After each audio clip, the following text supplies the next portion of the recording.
And then I'm gonna, all right, and I will pass it on to Alison.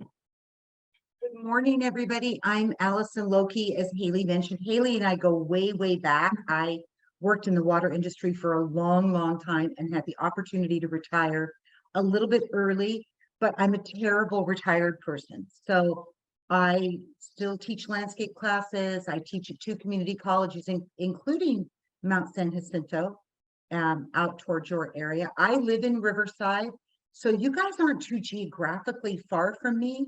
So the information I give you about plants in particular should work for you also. A lot of what you're going to see today in my PowerPoint is based on my own personal experience.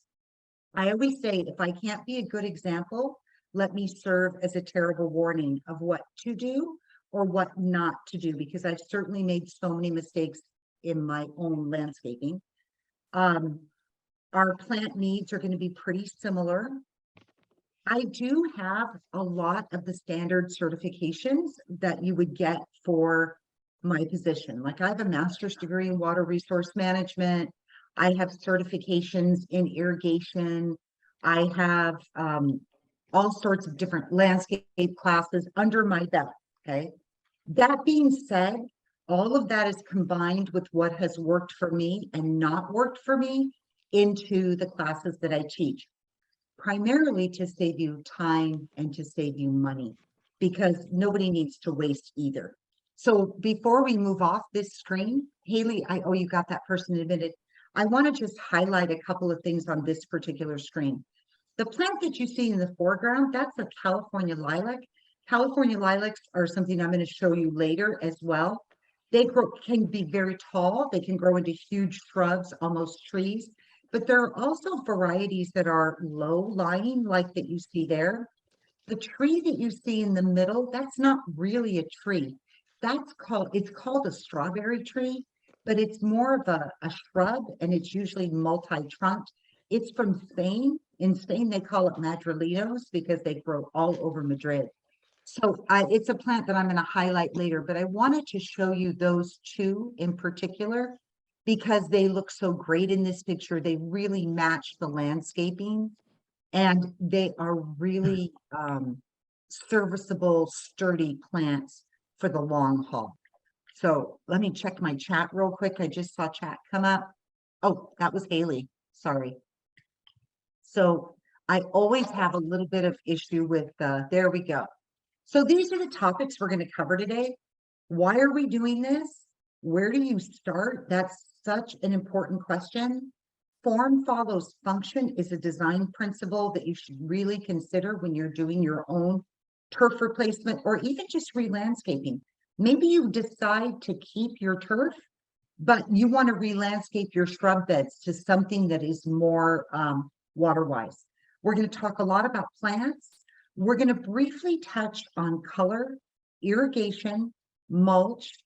I have some helpful hints for you. And then I have like a resources page. And that's because, you know, I'm not the be all end all, right? I get my information from other people. These are resources that I feel could really, really help you. And then normally I teach this class, right, in person. And I have things I show you. So I went out to my garage this morning. And if you see me turn this way, it's because I have all my stuff stashed back over here where I think I might need it. So I can still show you on camera. That's important. So let's move forward. So why would you be doing this? Well, you would be doing this because, hold on, I'm goofing up my own stuff.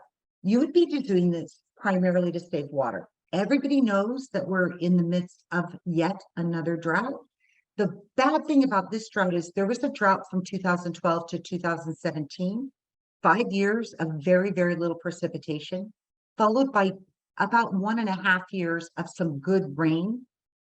It really spiked up, but then we came right back in the drought. And the problem with that is it didn't give us time to recover between one drought to the next.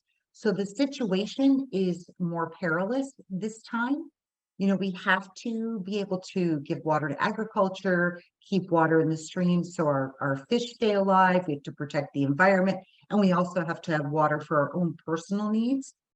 Everywhere I've worked, and I've worked a lot of places, In the summer, about 80% of the water that we purchase, pump, treat, and distribute goes for outdoor irrigation, primarily grass. So that is an area where we can really save water. In the conservation business, we did a terrible disservice to our customers in that in the very beginning of this profession or this industry, we told people that where they were wasting water was inside. And you can, of course, waste water inside. Your toilets can leak. You can have runny faucets. But the reality is the majority of your water use is going to be outside. And if you've already switched your appliances, which I hope you have, especially your toilets or your shower heads, then the next logical place is to move outside. Agencies like where Haley works or where I worked are all facing tremendous pressure from the state to get our water use down to a more reasonable level. And that's why you see the proliferation of so many different rebates, because nobody wants to beat their residents, right? We all want to give them the carrot and hope that you will join in. So anyway, that's it. Let me go on. So let's start with where do I start? Okay. You start by attending classes, right? It's an education. This is not a small subject, which is why people really, really struggle with it. I gotta go back a slide. I want you to notice these two landscapes. I forgot. I got so excited about what I was saying that I forgot. The landscape on the left is actually mine. It's a section of mine. Please forgive the fact that it is totally overgrown. I get tired of maintenance too. But that is an extremely water-wise landscape. It uses as much water as the landscape on the right. Now, I've done something different in this class. Further on, you're going to see a little video snippet of my own backyard, like a before and after. And I did that because almost all the before and after pictures you'll see are front yards. And I will say that is the best place to start. But if you want to transform your backyard, I just want to give you an example. So the landscape on the left is mine. The landscape on the right is a friend's, okay? And they both are very, very water-wise landscapes. I personally, I live on a very large property, or it's large to me. It's 1/4 of an acre. I have a tiny house. I use 1/3 of the water that my neighbors use. Okay, 1/3. So that means besides my own personal usage, which if you look at your water bill, in my case, it's about 4 units for cooking, bathing, washing. I use very little extra water for this landscape. One of the problems we have in asking people for turf replacement is that they think it's going to have to look like this landscape, okay? That it has to be cactus. My landscape uses the exact same amount of water as this cactus landscape. I know, it's hard to believe. I took this picture myself in my son's neighborhood. I walked my grandson in the stroller and I stopped at this house and asked them if I could take pictures, asked them if I could look at their water bill. And that's when I went, huh, I don't use any more water than they do. So you can see that you can have a landscape that is a little bit more lush or not necessarily cactus looking. Now, personally, I love this landscape. I think it's a beautiful landscape. It was contractor installed. Most of mine I've done myself, but that was contractor installed. And I think they did a beautiful job with it. However, it's not any more water-wise than mine. So I want you to keep that in mind. So educating yourself is really key to getting started. At some point, you're going to have to make a decision about what you want. And that may be the hardest part of converting any sort of turf replacement project. So what I mean by that is these people very clearly said, I want a more cactus or more Arizona type landscape, right? You can tell from my landscape, that was not my decision process. I said, I want a really green landscape because that's what makes me happy. But I made the decision and I stuck with it. I didn't then go and get a barrel cactus and put it in the middle of it. Why? Well, it would look weird, right? You got to make a decision about what it is, and then you got to be disciplined about it. right? You got to stick with your decision. So that's why the education process is so important, where you know what you want. So are you an educated gardener? This is key, right? So you're very fortunate. Your website, the website for Elsinore Valley, it has a lot of information on it. I browsed it and read it quite a bit. But there are 2 demonstration gardens within their service area. So I listed the addresses. I would really advise you to go take a look. Now, a demonstration garden is going to be different than a landscape like I have. And the difference is, in a demonstration garden, they're going to try to show you all the possibilities, right? They're not going to stick to one style. Whereas in my yard, I stuck to one style because I got to live with it. Mine is not a demo garden. Mine is where I live. There's a difference, but you can get really good ideas there. Also, if you're up for a field trip, there are 3 more that I've listed here that will really help you become more educated about what you want. Chino Basin Water Conservation District is a distance for you guys. It's in Montclair, but it's a really, really good example. Both, they have an inside exhibit and an outside exhibit of different types of landscapes. Then you have the Botanic Garden, and then you have the Arboretum. I'm a plant person. I'm a gardener. I like to go to places like that, but go at least to the ones that are within your service area so that you can at least get an idea. And there's a lot of resources online too. Take a garden tour. In the spring and fall, often there's a lot of garden tours available, and sometimes they're $4 or $5. Sometimes they're free, and they are strictly for people want to show off their yards. So take a garden tour, because that way you can look in your own neighborhood about what works in your neighborhood. If it works at your neighbor's house, it probably will work at your house. So take a garden tour, and then, look around in your own neighborhood for plants that are doing well in your own neighborhood. And if there's no other words of wisdom I can give you today, it starts small. Don't re-landscape everything at once. Start with a small area. I told you my own landscape is very large. I'm on a 1/4 acre. A 1/4 acre is over 10,000 square feet. My house footprint is really small. My house is only 1,300 square feet. So that's a lot of landscape.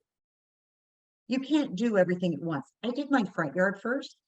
In retrospect, that was my first project. I should have done half of it and then done the other half. And then I did my backyard. Okay. And I did, and I'm still working on it.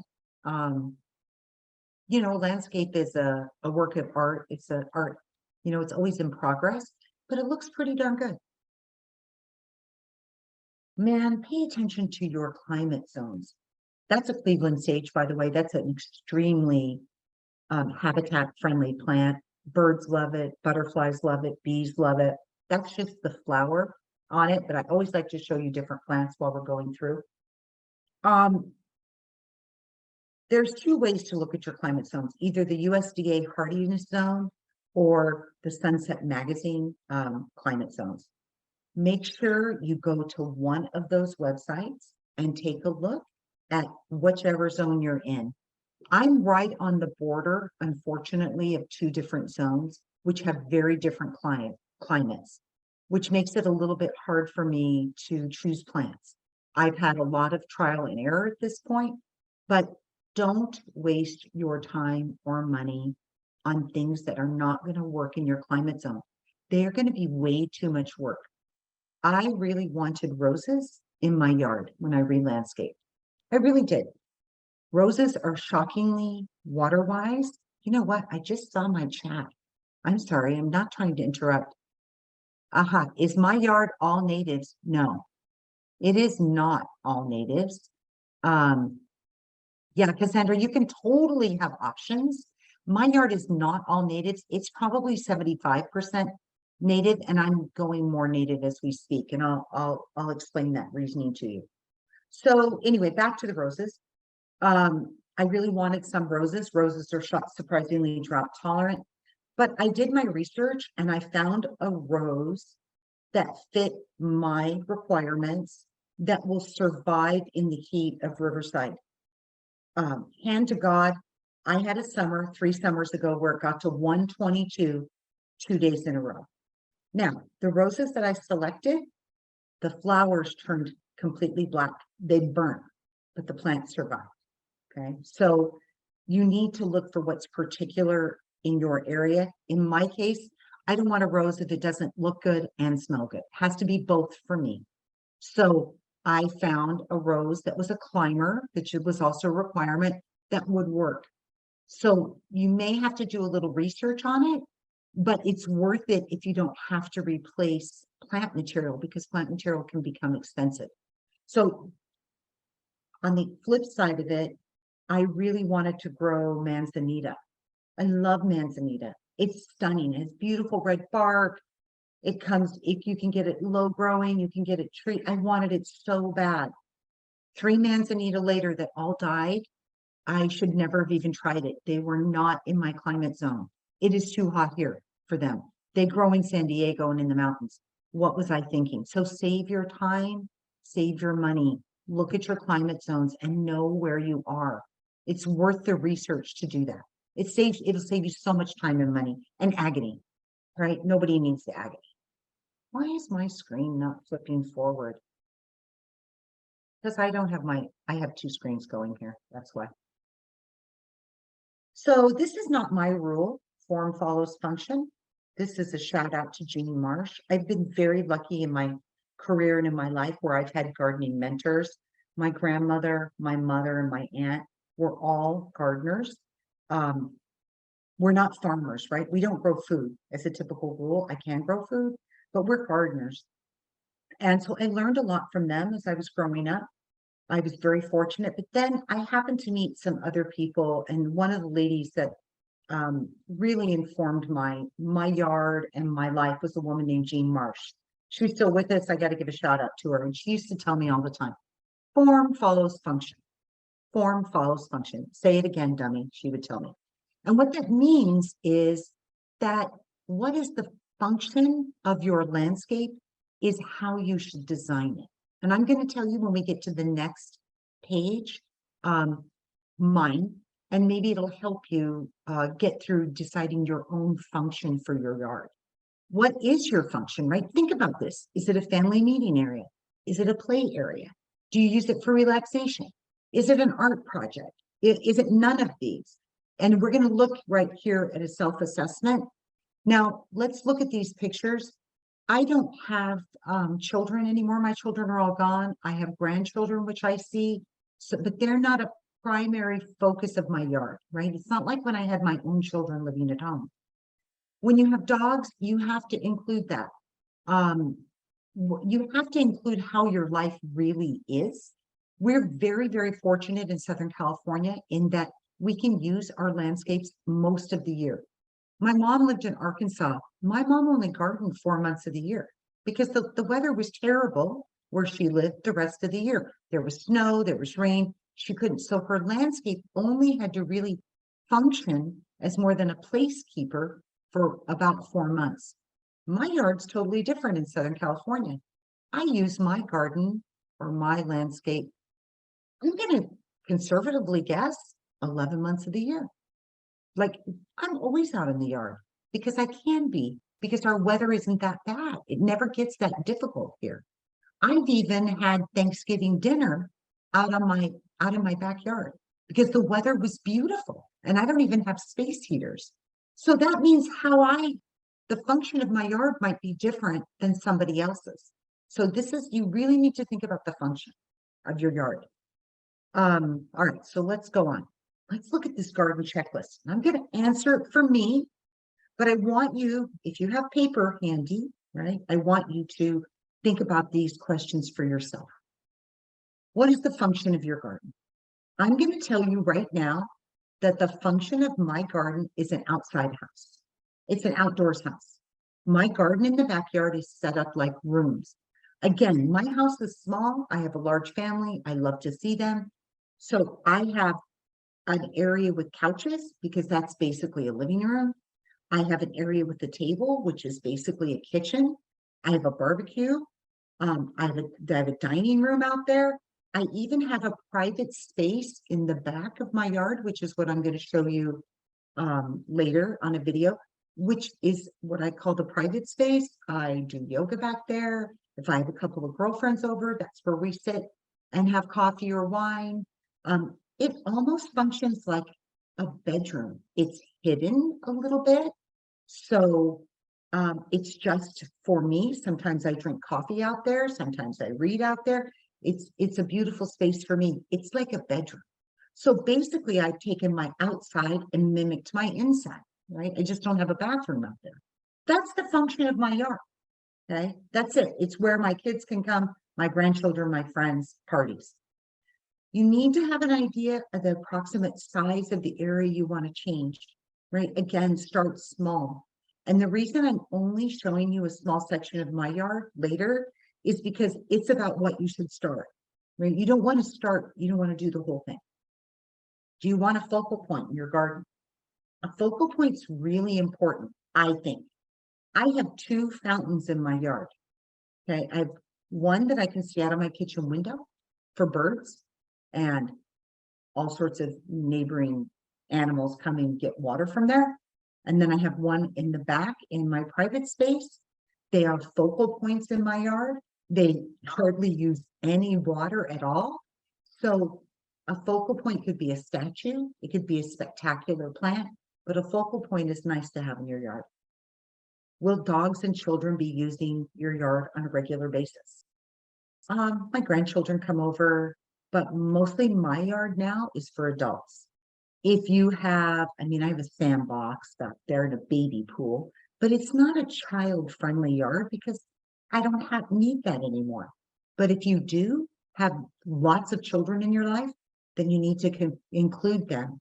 Maybe have a play area for them, a set-aside play area where they can have a good time and not tear up the rest of your garden. This is, do you need a barbecue eating area? Absolutely, I do. We eat all the time. Are your favorite colors hot or cold? And we're going to explore that later in another slide. But I want you to look at those slides. There are hot colors on the bottom and there are cool colors on the top. The cool colors are typically pale pinks, blues, lavenders, whites. The hot colors are reds and yellows, right? Which color scheme do you prefer? Because if you really want your garden to flow, it's good to stay within either hot or cold. You guys can tell me after you see the video, what do you think my color scheme is? Do you have parties? I have parties. I like to have people over. I have a lot of friends. I have parties. You probably have more parties than you think. If you have parties, then you need to have a space for them. Okay, you need to have room so that you can have room for people, right? Or whatever seating area you need. What is your maintenance preference? Just to make sure you're all awake, put in your maintenance preference to the chat. I'm dying to see, because you'd be shocked how many people say, I love maintenance. I love medium,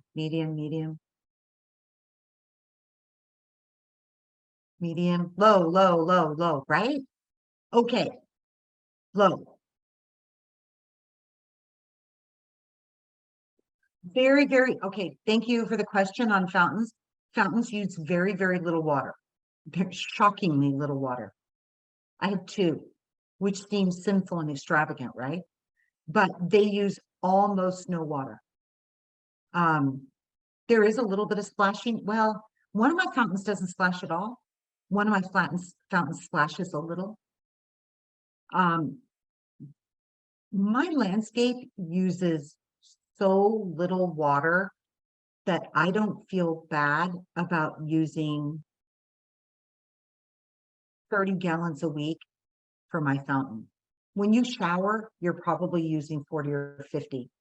I guarantee you, if you have grass, when you're running your irrigation system, you're using thousands of gallons. So we still live here, right? We still live here. So we have to have a nice space. And if you're going to go water-wise, I think a fountain is an appropriate use of water. Okay, it has to be a recirculating fountain. I mean, you can't let it spill out. Are those in-ground fountains or electric? Both of mine are electric. both of them. They're both, I mean, there are solar fountains. I don't leave them plugged in all year. Okay. I don't leave them plugged in all year. The one that gives birds and little animals water, I do leave that one plugged in all year because I want the water moving. I have at any one time, I'll have maybe 30 birds sitting on the edge of that fountain, bathing, drinking. I like providing habitat. The secondary one I turn off in the winter because I'm not in that space in the winter. But it's easy enough to fill up and turn back on, and I never waste the water anyway. So, okay, so let's go back to this. The more native you go, the more your plants are native, the less maintenance you have. We'll talk about that more, but keep that in mind. The more native, the less water, the less maintenance. I get in my yard a lot because like I said, I'm a gardener and I enjoy it, but I don't want to be tied to it. And when I tell you I go to my yard a lot, that's true. But then sometimes I'll look up and it's been like 3 months since I did anything to it. I may be outside enjoying it, but I haven't done anything to it. Fall is my big time. Fall is when I clean up, I prune, I replant, anything I'm going to do. So I seem a little obsessed in fall, but I bet realistically, I've only spent maybe 8 hours in my yard this year, and I'm almost done. So yeah, I think and I'm slow. I'm very slow. We already talked about a water feature. We're going to talk about it again. Are you going to do the work yourself or are you hiring it out? And if you're going to hire it out, which part of it are you going to hire out? I hire out all the what I call heavy work. Okay. I was planting some plants yesterday. My ground is like concrete. I could not get through. I just couldn't do it. I couldn't. I have good tools. I couldn't do it. So I hired a big, strong, younger man to dig those holes. And he even said to me, my goodness, this is incredibly difficult. It was, but I simply couldn't do it. So I hire out the heavy work or like cleaning my rain gutters. Okay. I hire that out. Pretty much everything else, I either I have had some concrete work done. I hired that out. But a lot of what you see, I've done myself because it's not that difficult. It's not that hard. How many of you are patient? Write in the chat. Yes, I'm super patient. I'm the Mother Teresa of patience. Spreading mulch. Yeah, spreading mulch is a arduous job. We're going to talk about mulch. Who's patient in this call? You're all patient. You're all super patient. Not so patient. Not so patient. I think that's most of us. Yeah. The more patient you are, the easier it is. But I'm not particularly patient either. Okay. But if you're going to grow particular kinds of gardens, like a really formal garden, which we'll look at a picture of, you kind of got to be patient because it's going to take a while. And do you like formal or informal gardens? The gardens that you're seeing on this slide, right? They're informal, right? But if you like that super edged garden, like where you can take a chainsaw to it, that's a formal garden. That's a little bit more maintenance. To be honest, it's going to be a lot more maintenance. All right, so let's talk about plants.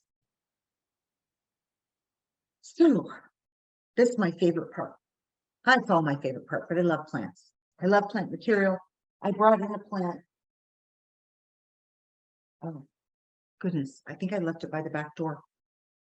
I went and got some plants because fall is the time when you want to plant natives. So let's talk about natives.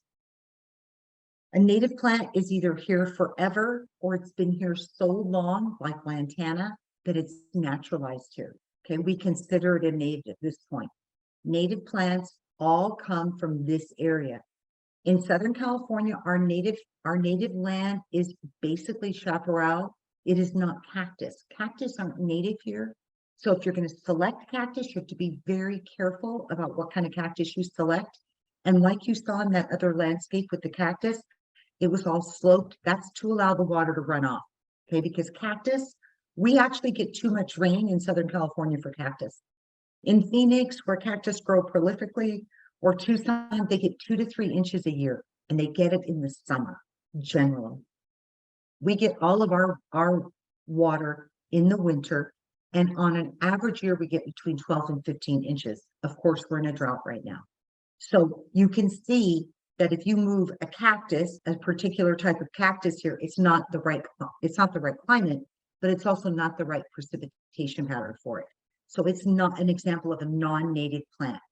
The two plants that you see here are two extremely popular plants, and they are California natives. They are native to Southern California. They will grow here. I am sure that you are surprised by these. They're also very popular with bees, butterflies, and birds. So that's key for me. When you have natives, you don't fertilize them. You don't put compost on them. You don't give them bone meal. You don't give them 3-in-1 fertilizer. You don't do any of that. Here's the worst part of that. If you do that, they will die. They don't like it. They don't want it. So this is part of the reason that I plant more natives than drought tolerant plants, because honestly, it's less work. Okay, I have too big a yard to run around fertilizing stuff. I have enough non-natives that I must fertilize that it makes me crazy. That's why I'm like personally going a little bit more native as I go a little bit farther along. Once they're established, natives need no extra water. This is the best thing about them, supplemental water. That means that you don't irrigate them once they're established. Establishment takes about a year, okay? So I just planted some California lilacs yesterday. I watered them. Remember I told you about the concrete holes? So I had the guy dig a bigger hole. I put the lilac in there. I backfilled it. This is not my first lilac. I know what I'm doing. I watered them like overhead spray, right? Because natives do not like drip irrigation. So I got my handy dandy little hose nozzle out, which you should all have one.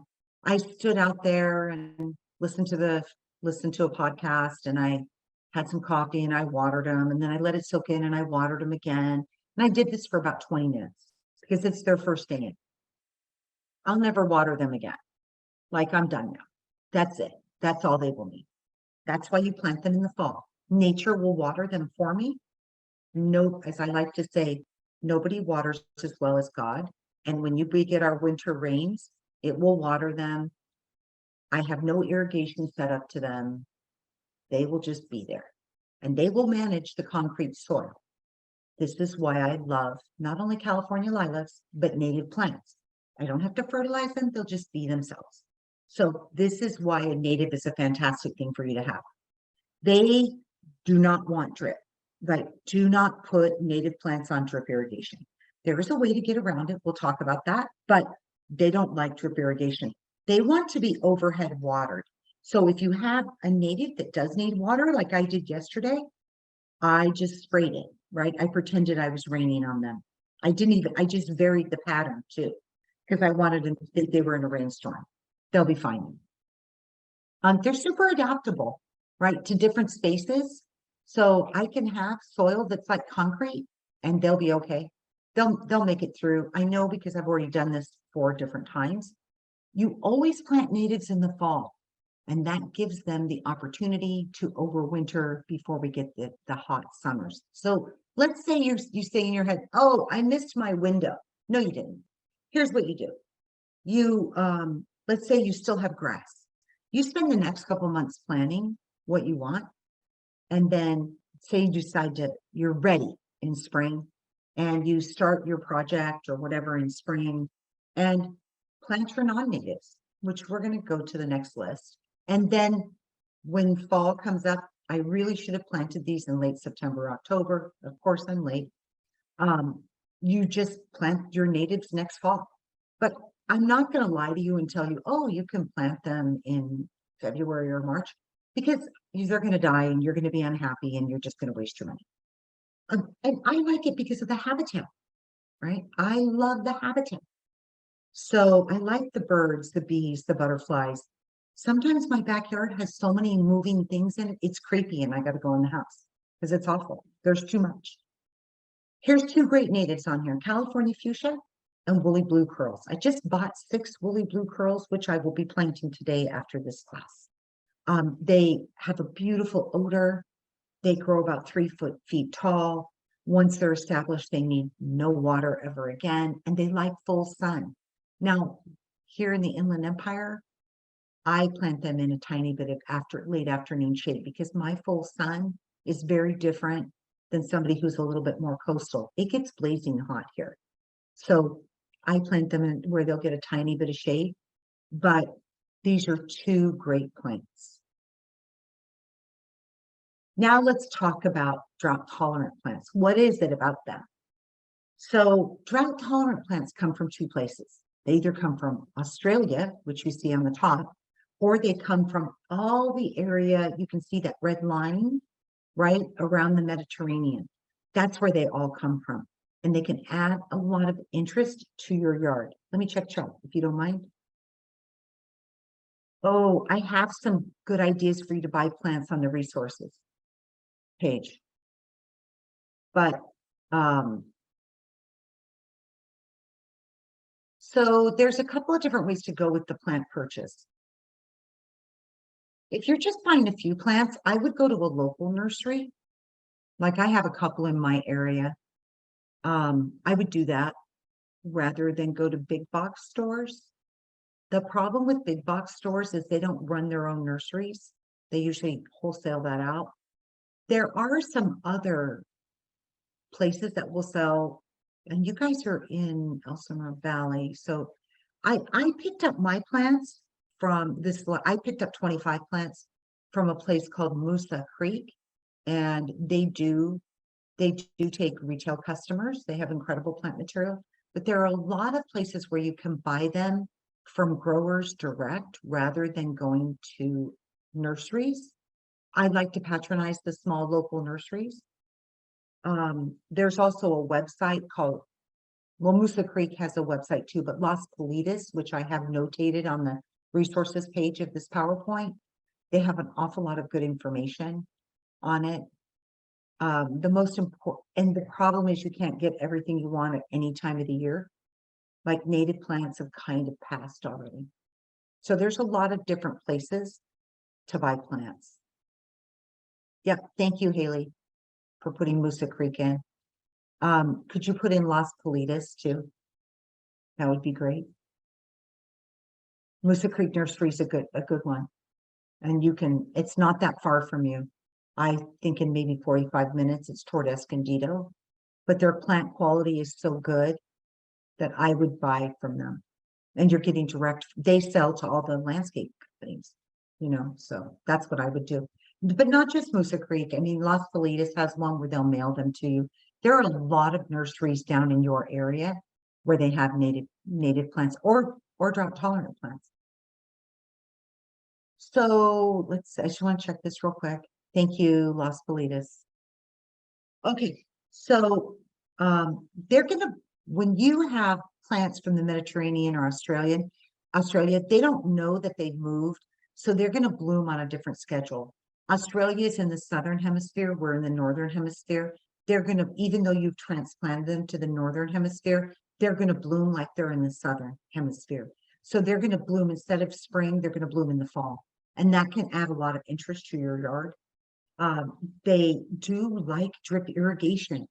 They like it. So I'm going to show you a way to kind of get around this and meld the two. They're pretty low maintenance, but not as low maintenance as natives. And you can plant them in the fall and you can mix them with natives. So this is a good way to go. So I have like a list of my favorite natives, but these are not the only natives, right? You may hate all of these. These are ones that I particularly really like. Pink muley is a very tall grass. It's going to get about this tall, about 3 feet tall. It's actually going to look as good as that picture for 2-3 months of the year. I love it because the maintenance on it is giving it a butch haircut about every 4 years. That is the maintenance on it. So I love that. It's easy for me. California lilac for me is a bulletproof plant as long as you treat it poorly. And by that, I mean, if you water it in the summer, it's going to die. If you fertilize it, it's going to die.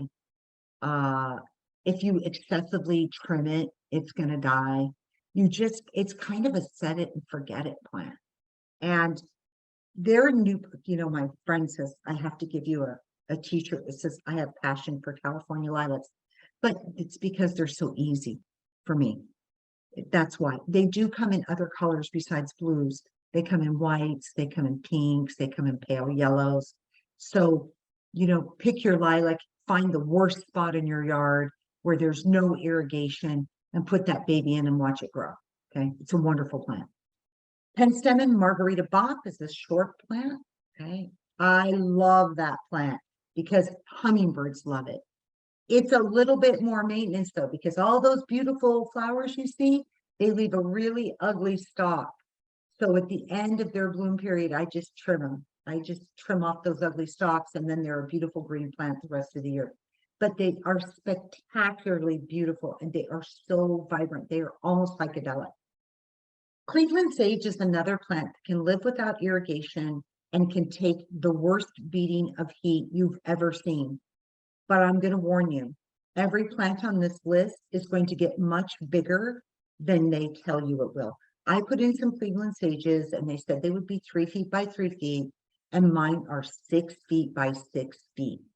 They're big. So give them all some room. But take a Cleveland sage, put it in the worst spot in your yard, and let it go. I have a experimental bed where I have no irrigation whatsoever. I've had 2 in there for 8 years and they still look good. They look good. So, and they've never been irrigated because I don't really have time to go out there and hand water everything. Yarrow is one of my favorite plants. It grows about this tall, but it does go in different colors. You can get it in yellow. There's a beautiful cinnamon red color. There's a multicolored pink, it's from Catalina actually, which I have as well as the white. Beautiful, beautiful plant. Interesting side note, the Native Americans used to take the leaves and they would soak them in bear fat, which you could use olive oil, and then they used them for medicinal purposes. I'm not a doctor, I'm just telling you what I've read. So that they are considered a medicinal plant. If you put no other plant in your yard and you're trying to help the habitat, give birds and bees and butterflies a place to live, get a California buckwheat. Get a California buckwheat. They are a spectacular, nicely rounded shrub. They are going to grow about 3 feet wide by about 3 feet tall. And that is considered the most vital plant to restore the environment is California buckwheat. It does come in other colors, by the way. It comes in pink too, pink and yellow. But those white flowers that you see on that plant, they're going to fade to a beautiful cinnamon color in the fall, and birds continue to come eat them for a long time until you finally get tired of it and you trim it up. You deadhead it, right? And it's done. California buckwheat, #1 plant. I have them too. I just love California lilacs so much because I love the flowers. So here's some others. You're like out there saying, I want some bright, vibrant colors. Monkey flower is the plant for you. It's a shrub. It grows extremely well here. It's one few natives that can actually tolerate drip irrigation without dying. And just a word to the wise, like you can get a California lilac and put it on drip. What's going to happen though is in a couple years it'll die. It should live to be 20 years old. It's going to die in a couple years and you'll think it's something you did and it didn't. It wasn't you. It's just the drip irrigation. Monkey flower, on the other hand, can live with drip irrigation. So if you want to mix it with something that needs drip and you don't want to isolate it, then monkey flower is a good choice. California poppy, that's a picture from my front yard. California poppy is, I love California poppies. They are a wonderful, wonderful plant. But I'm going to give you some caveats to these. They're going to reseed and they're going to spread. So my son planted these originally for me. Thanks, son. And they died and you have to dig out the leftover body plants, which is kind of a job, but okay, I'll do it because my yard looks so beautiful. Well, the next year they came back and there were so many more of them. And then the next year, and then the next year. And so that now people actually drive by my house to look at the California poppies. That's all well and good, but it's a lot of digging out of the bodies once they're spent. That sounds terrible, the bodies, but that beautiful green plant dies, right? Of course, it's an annual. And then unless I want a bunch of dead plants in my front yard, I got to go dig them out. So keep that in mind if you grow them. I'm not sorry I have them, but there is some work involved in them, and that's digging out those dead bodies. Sugar bush, it's called sugar bush because the berries actually have a sugar-like substance. Native Americans, again, use this plant. This is a very large shrub. So if you're looking for a place that you're going to cover a huge area, a sugar bush is a really good choice. Dudleya is a beautiful succulent. Now, not all succulents are cactus, right? I love succulents. The only place I can grow succulents in my landscape, and I'm going to assume in your landscape because we're close neighbors, excuse me, I have the hiccups, is where they get some afternoon shade. In my case, it has to be like tucked under some sort of tree canopy or something because the sun just beats them up. It's too hot here. Agave, on the other hand, not the case. If you can keep agave dry and water it like it's from Arizona, it's going to do well here. The heat doesn't bother it because it's used to Phoenix. Desert mallow comes in yellow as well. It is a spectacular shrub. So I would highly recommend any of the plants that we've seen so far. Let me check my time. Sometimes I have, no, I'm good. Hey, does anybody have any questions yet? I forgot to check my chat. Chat? No, looks like it's quiet on the chat. Okay. You notice the little symbols at the top, butterflies, birds, bees. That's because every California native is going to attract bees. California lilac in particular attracts a lot of bees. If you're deathly afraid of bees or you don't want bees in your yard, that is not the plant for you. My California lilac, I have one that's probably 6 foot tall by 7 feet wide. It is so covered with bees in the spring. It's like a living mess of bees. I always like to look at bees. So I can get right up on the plant and look at them. California native bees don't have stingers, for example, and they're not interested in me. They're interested in the plant. I have not had a problem with bees, but I'm not allergic to bees. So I want you to be aware of that. Island snapdragon, there's a lot of interesting plants that come from the Channel Islands, of which Catalina is one of them. And one of them is the island snapdragon. I have another very rare plant I'm just experimenting with, which I'm not telling you, that's also from Santa Cruz Island, which is part of that whole chain. But we've gotten a lot of unusual plants, and the island snapdragon is one of them.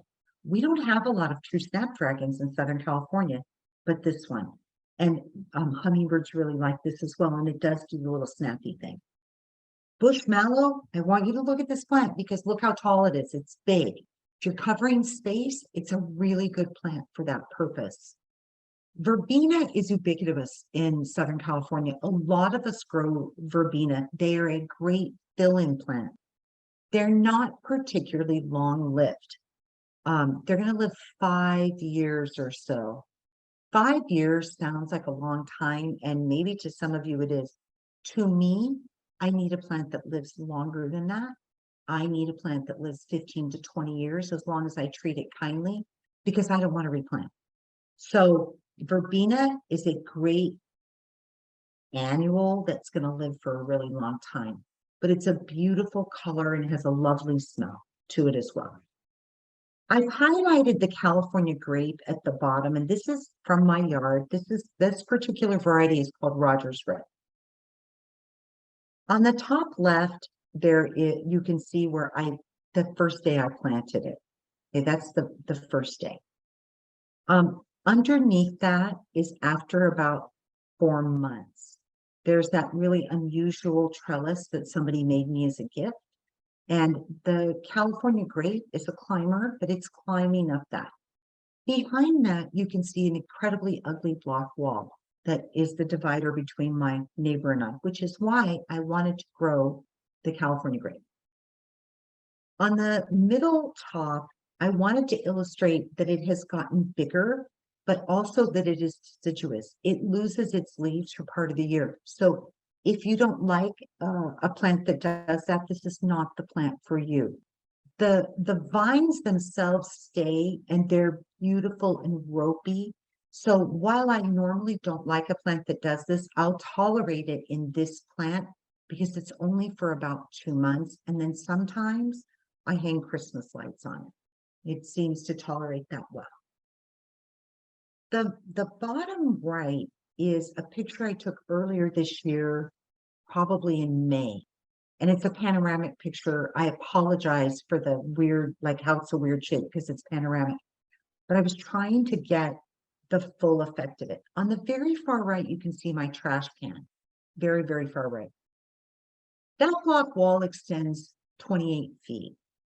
At the end of summer, that vine had thickened out and it had covered almost the entire block wall, which is why I grew it in the first place. So it's a really satisfactory plant. I did take on the top right, I took a close-up of the grapes it produces. You can eat them. They do have a seed in them. Birds love them. They're very good. They're just not our table eating grapes, which are big. I really wanted to highlight this plant because, and I don't have a good picture of it yet because it's not fall. In the fall, the leaves turn yellow and red. That's why it's called Rogers Red. It produces fruit. But the best thing is I have never watered or fertilized this plant besides day one. Okay, all I do is I trim it. I trim, I trim it if it gets rangy. And then I've trained it to go along the block wall because the block wall has nothing for it to grasp.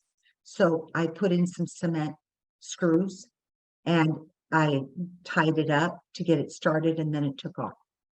I really just wanted it to create a nice entranceway when you drive down my driveway, and it has certainly done that. So I like to highlight plants people never see, and this is an example of one that nobody ever sees. This is California Grape Rogers Red, no irrigation, no fertilization throughout its now 4-year life. So that's one of my favorite natives. I have a lot of, it's terrible, but I love this plant. I love this plant. Any questions after we covered natives? You guys are awfully quiet. Did you find one that you liked? I love this one. I hate this one. I'm good. You still live out there? Everybody's good? Yeah? Okay, I'm going to assume you're all right. So let's look at drought tolerant plants. Again, these are plants that come from some other place. Oh my gosh, I have a chat. I'm so excited. I love lilac too. I may have overdone my lilac love. I don't know. I keep planting more of them because they're easy. I'm getting older. I don't mind working in my yard, but when I don't have to do very much maintenance to a plant, and it looks good and it feeds the environment, I'm like, it's a winner for me. So drought tolerant plants, non-natives certainly have a place in our yard, and you probably already have a lot of them. Roses, for example. I told you I love roses. Citrus. I have a lemon tree in my yard. Those all come from the Middle East, right? But we think of them as native, but they're not. We just make them think they're native. Lavender. There's French lavender, Spanish lavender, Italian lavender, all of it around the Mediterranean Sea. Lavender is a really great plant to use. And it's wonderful to put it in your lingerie drawer or make sachets with. So lavender is a spectacular plant. Bougainvillea, hard to beat bougainvillea, comes in so many different colors. Nothing is better at stopping an intruder than a fence with bougainvillea on it, because bougainvilleas have thorns about this long, right? Huge thorns on them. They are a little messy. Bougainvilleas are what we call a stress waterer. That means the less you water them, the more they bloom. So you can take advantage of that, but bougainvillea, they don't tolerate frost well. If you get below freezing more than twice in a year, it's going to kill the bougainvillea. So beware of your area, unless you cover it. You could go out and cover it up. Grevillea is an Australian plant, not much used here. A friend started me on it. A friend that Haley actually knows started me. She said, oh, you must have a grevillea. And I got two and she was right. It's the really weird bloom on it that I really like. But the bush itself is green all year and it's quite beautiful. African daisies come in so many different colors that they're spectacular to have. You can get them in pink, yellow, white, green, everything you can get, you have an African daisy with, especially now that they're coming out with all the new really unusual hybrid colors. But I'm a fan of the pinks, the yellows, and the reds. They also can tolerate being next to a pool, which not all plants can. And they just are a beautiful low spreading plant. Why did I do that? Hold on just a second. There we are. Salvia is from the Middle East also. And salvia is a wonderful plant for hummingbirds. Even our native hummingbirds will automatically gravitate to it. Salvias there's also a Mexican salvia that is also beautiful. You can get them in a variety of colors. There's the strawberry tree that I mentioned earlier. Now, the one we saw on the first slide is called a multi-trunked variety. That is my favorite. This one is the single trunk variety. What it is called, it's called strawberry tree because it produces an edible fruit that looks like a strawberry, but tastes like a kiwi. So it will produce these beautiful flowers that look a little bit like fuchsia flowers. And then from the flower comes a fruit, and then the fruit looks like a strawberry, and then you can eat it. So, but it's got this beautiful red bark to it. Cistus, also known as rock rose, comes in a different color as well. It comes in a pink with a white or yellow center. It's a beautiful, nice shrub that will spread that's about 1 to 2 feet tall. They call it rock rose because it can live where there's really rocky soil. So if you have really rocky soil, that's a good one, good choice. Lamb's-ear is a wonderful addition to the yard, especially if you have young children, because it feels so soft, right? It's so nice, but it doesn't like to be wet for long. So don't plant it in a low growing area where water pools. It will rot overnight, but it's a nice ground cover. It's a tall ground cover, but it's a beautiful ground cover. Oleander gets really overlooked as a plant that we can use quite a bit. I took that picture when I was walking in my son's neighborhood again, because I thought it was such a beautiful view of pink and white mixed together. Now, we all know oleander is poisonous, so you don't want to have too much, oleander around dogs or any horses. You don't want to do that, but it is such a spectacular plant. And they took good care of theirs. They've allowed it to grow very tall. It's a beautiful hedge. Actually, it's grown too much into the sidewalk, but it's so spectacular. I wouldn't want to cut it either. Crepe myrtle in our area, we act like it's a native. It is not. It grows primarily through the south, but we have crepe myrtle all over Riverside, all over Moreno Valley. And they come in such a nice variety of colors that I kind of think they're a necessity in a yard. That particular variety is the black diamond variety, that deep, deep red. The only thing I'm going to say is don't shear them too short. You sometimes see people top trees. That'll kill your trees. They do that with crepe myrtle, and it really cuts down on the life expectancy of the plant. But crepe myrtle is such a beautiful plant. Oh, I'm going to check my chat real quick because I see some stuff in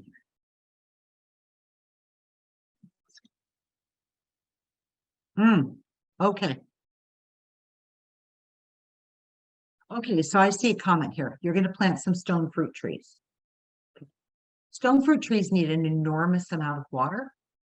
I don't think that's a bad use of water. I think if you want to grow fruit, you should grow fruit.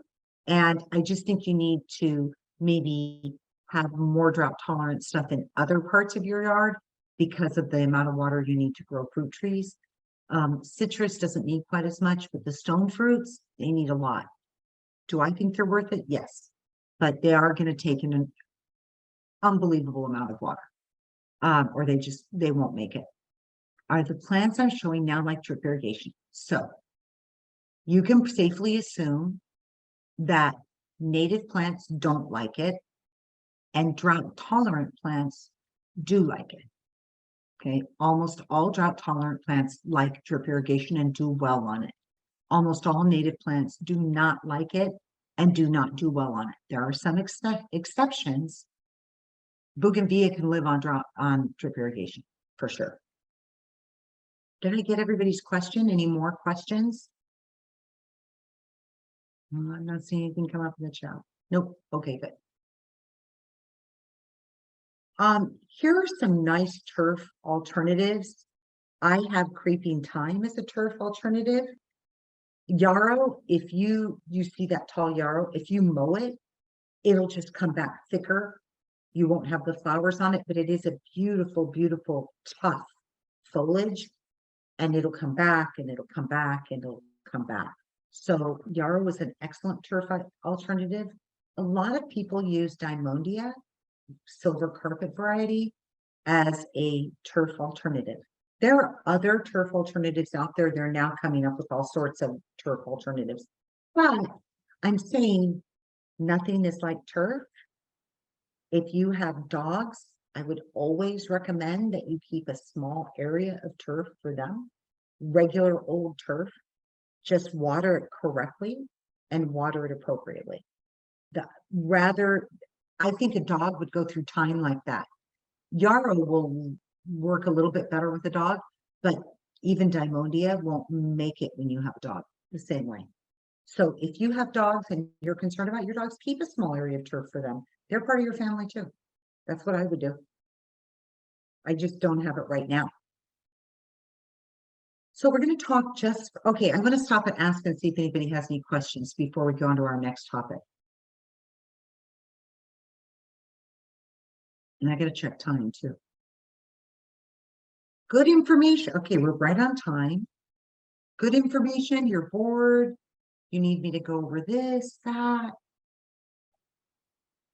Yeah, you're good. Thumbs up. Okay, I'm going to assume you're okay. All right. Let's talk about color. Okay, I got that. Okay, good, Vivian. Am I seeing that people are removing turf and going to ground covers? I am seeing that a lot of people are removing turf and using a lot of mulch in one of its varieties and putting a few natives down. That's what I'm seeing most of. I think that's to meet the rebate standards. We're going to go over that, I think, right after color.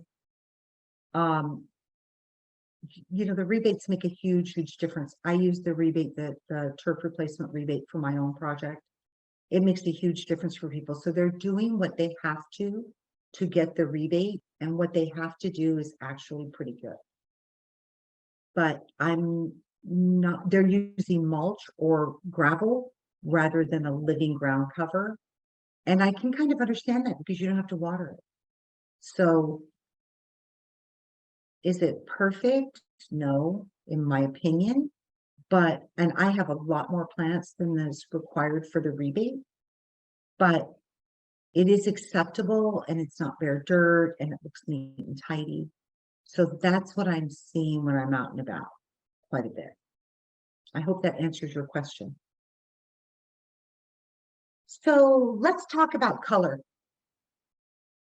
Nothing sets the tone of your landscape like color. Nothing.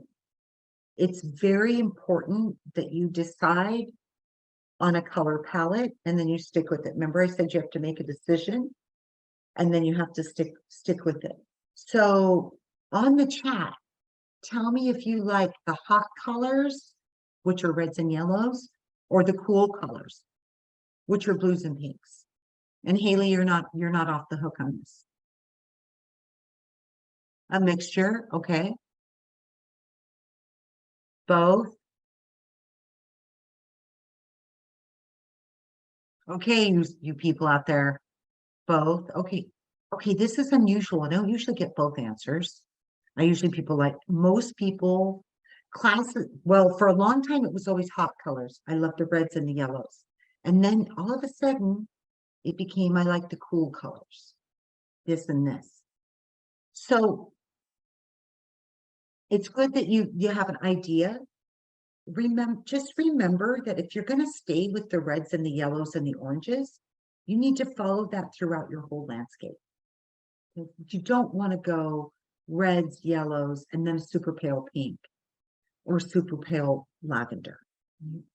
And the same is true the other way. If you love the blues, the pinks, the softer pastel colors, if you throw a super bright red in there, your eye is going to be drawn to that. That's all you're going to see. Okay, so you want to kind of pick the color palettes that you like and understand that they set the mood for your yard. Green would be the neutral in this color, and you always, no matter what, want to add a white plant, maybe a white yarrow, a white rose. You always want to add a white one because it always makes everything else look good next to it. Conversely, but you can't find this very often, there are some iris, for example, that are black. They also make everything else look good. So white and black make everything else look good. It's just hard to find plants that have a true black bloom. They're almost always just a deep purple, which is going to throw you off. Don't pick every color. Just don't. Don't go, I want orange and red and yellow and blue and pink and white and black. Don't do that because you're just going to have a mess. Try and pick a palette and try and stay with it. And don't be a specimen gardener. My mom was the only successful specimen gardener I've ever seen. Where you have a wide variety, like you want repetition. You want to repeat your colors over and over and over. When I say set some mood, when I did my backyard, I was still working. I was still taking care of my mom. I was very busy. So when I walked in my backyard, I wanted something to be very calming. So I stayed with the blues, the purples, the pinks, the soft colors, okay? And green. I wanted it to be calm and peaceful for me, a refuge. But if I was to go into a yard that was yellow and orange and red, it's going to be very vibrant and very lively. Now that I'm semi-retired, I don't know if I love the blues and the pinks as much, but I will tell you it's very relaxing. Maybe I appreciate the other colors more. Things change over time, right? Here's some examples of color in a yard. The picture on the top left, the very, very formal garden with the focal point right in the center, that none of us are ever going to have because it looks incredibly expensive, right? Nobody has that kind of space. Notice it's almost completely devoid of color. There is almost no color in the yard. It's all green. It's very calming. It's green and beige. And I think I see a little bit of purple on the right, like here and there, and a little bit of white. So the less color, the more formal it is. The garden to the right of that, the yard to the right, is full of vibrant colors. It's very energetic. It's very lively. You look at it and you're happy, I think. So it's reds and yellows, and there's some white thrown in for good measure. Smart. On the bottom left, that's an example of a garden where they've repeated the colors throughout to create a nice flow. It's not just the path that drives you down that landscape, it's the color. The color is making you move too. And it's all pinks, but it's very vibrant still. It's just the hotter pinks and reds. They've mixed it together on the color wheel. And then on the right, they only have one super bright spot of color, and that's that purple right in the center, and your eye is immediately drawn to it. So they're mostly muted colors, but then they threw in that purple. And that's where you're going to look first. And then you're going to say, but there's pinks back there. There's a lot of pink in that yard. So those are just examples of how color can play on your emotion and on how your yard looks. Repeat the colors throughout your landscape. and you will have a much better flow and repetition. Okay, let me check chat because I see a few questions here. Yeah, I want cool too. I have reds and yellows. So Haley, if you have reds and yellows at home, that's probably, oh goodness, I like one and my husband likes the other. Ooh, this is a problem. Whoever has to do the maintenance probably should win that argument. Cool, definitely in Southern California. Haley, if you have reds and yellows at home, probably that's where you're going to gravitate toward, right? My mom and my aunt's gardens, they were always red and yellow. They were explosions of color. I mean, explosions. It was beautiful, beautiful gardens. Beautiful gardens. All right. So now we're going to talk about the turf rebate.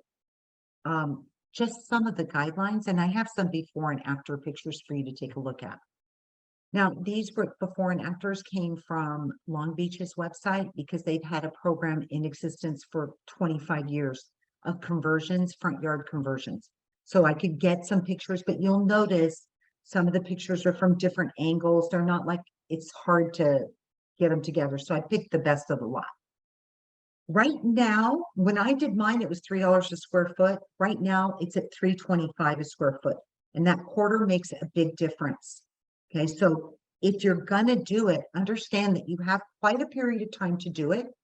You might want to reserve it now because how this works is that you apply and they reserve your money before you start the work. Don't do any work until you have your reservation in place.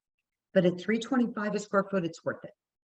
So they only, as a requirement, you only need 3 California friendly. So that means native or drought tolerant plants for 100 square feet. That is not very many plants. Okay, that makes it very easy. So you could get smaller plants, which are less expensive, and let them grow big. That's what I did do, right? I got smallest plants possible because they're less expensive. Everybody needs a stormwater retention feature now to qualify for the rebate. I have one. I'm going to show you a slide about what they look like. They're making it a much bigger deal than it is. It's not that difficult. You have to have a permeable hardscape. So if you can't lay concrete and claim that for a rebate, but you can lay brick with sand in between it or pavers with sand in between it, that is then permeable. It should qualify for the rebate. You're going to have to replace or modify your existing irrigation system, and you have to start with 250 square feet, but no artificial turf, none. Okay, it's not very cost effective anyway, so you don't want to do that. But 250 square feet minimum, I say start with 500. Okay, if you have the space, start with 500. That's a nice manageable bit. So there's a picture, a before and after picture on this slide. Is that a thumbs up or a thumbs down? Do you like that change? They also painted their house, I noticed. Do you like that change, you guys?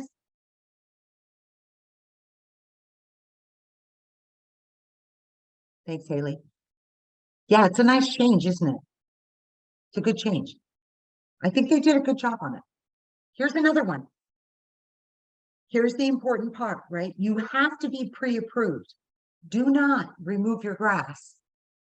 Don't remove your grass until you get approved. You have time. Okay, you have, I think they'll give you 6 months and then extend it for you to complete your project. That's good because you have thinking time that way. And you don't have to work on it every single day. You don't want to let it dilly-dally, but don't remove your grass because they want pictures. They want pictures with the grass in there. So wait until you get pre-approved. That's very, very important. And you're going to have to turn in pictures once you're done. Let me check chat. Aha. So Jane says, is California friendly a term for native plants? No. California friendly includes drought tolerant plants and native plants. They are friendly to California. They absolutely are. And California friendly has been a term, I think Metropolitan actually coined that term for a really, really long time. But it's before we kind of switched to more of a native plant focus. But again, California friendly is a fine replacement. Like whether it's drought tolerant or native. It's not so important as removing your turf. You just have to, the more native you go, the easier it's going to be for you. That's all. Thoughts on decomposed granite? I'm going to hold on to that for a second because I think I have a picture in here. Okay. That's a nice picture too, right? They did a nice job on that landscape project. They did add a fence though. Can you see my, I don't know if you can see my arrow. They added a fence. I thought that was an interesting. Well, I can mention decomposed granite. They added the decomposed granite walkway right there. I like DG a lot. It's not easy to install. I can't do it myself. If you have dogs, the only issue is dogs track it in. It's the only reason I can think that it might be a problem. But I like decomposed granite. I think it's attractive. You can still get weeds in it. So I use mulch because it feeds the soil. And I didn't have a space for decomposed granite, but I think it's lovely. It's just not that easy to install. And it's not something I could do myself. Looks beautiful though, that. So here's some more examples. I think the one on the top looks particularly good. I mean, they did a beautiful job. They removed, well, they got awnings over their windows. They removed that huge shrub. All the grass is gone. They have Diamondia in there as a ground cover. It looks beautiful. But the one on the bottom looks nice too, but they did not have a picture from the same angle. So I couldn't take a look at the front. I could only see it from the side. But it is lovely. It's lovely.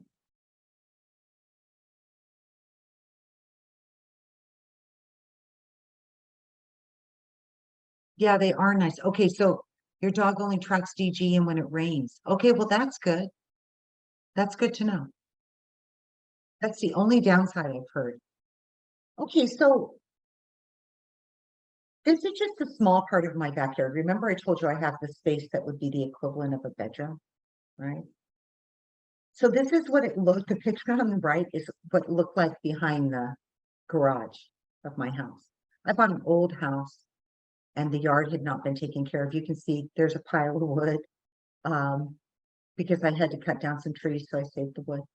It's all bumpy. There's a bunch of junk. So anyway, this is the space behind the garage. And I knew that that would be a nice private space. So I took this little video. I'm going to show you. It's like a minute long of what I did in that space. I am not a professional videographer, so this is not a really great quality video. But, and then I listed out some of my costs. I did this last night. I didn't even tell Haley. Sorry, Haley. I did this last night on some of the things that I spent on this particular space. Now, I got a $3 square foot rebate on this. This particular part of the space cost me about $4 a square foot. I'm going to tell you straight up, I'm really a bargain shopper. So like I bought the rugs that you're going to see on clearance. The brickwork is permeable. I salvaged the brick from a throwaway pile, but I hired somebody to lay it and put sand in between it because that's too hard for me to do. They did a beautiful job.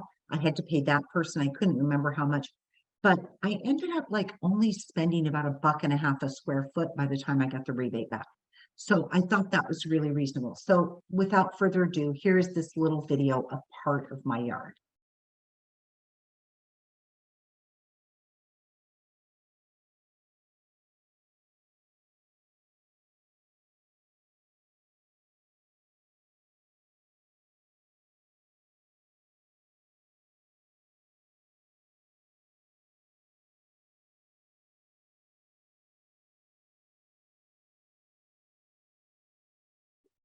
So, you know, the fountain was the most expensive thing.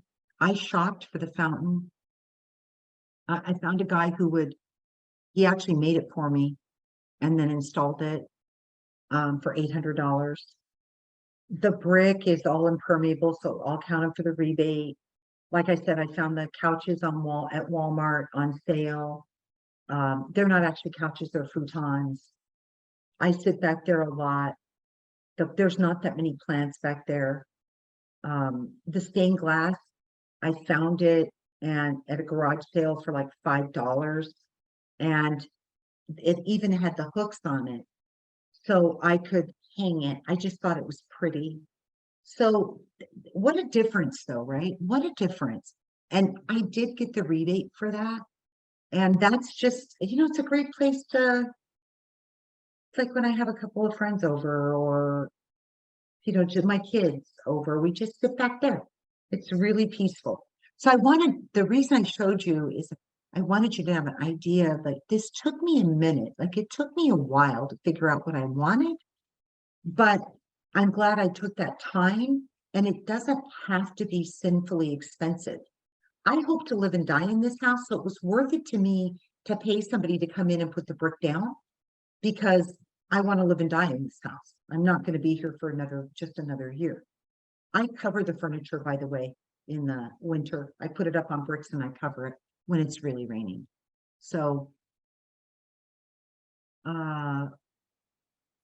let's see.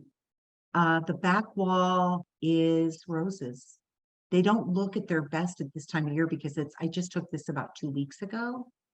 So the back wall is roses. And if you can see right up here, there's one, but in the spring it's just covered. And the other walls are jasmine, which are drop tolerant.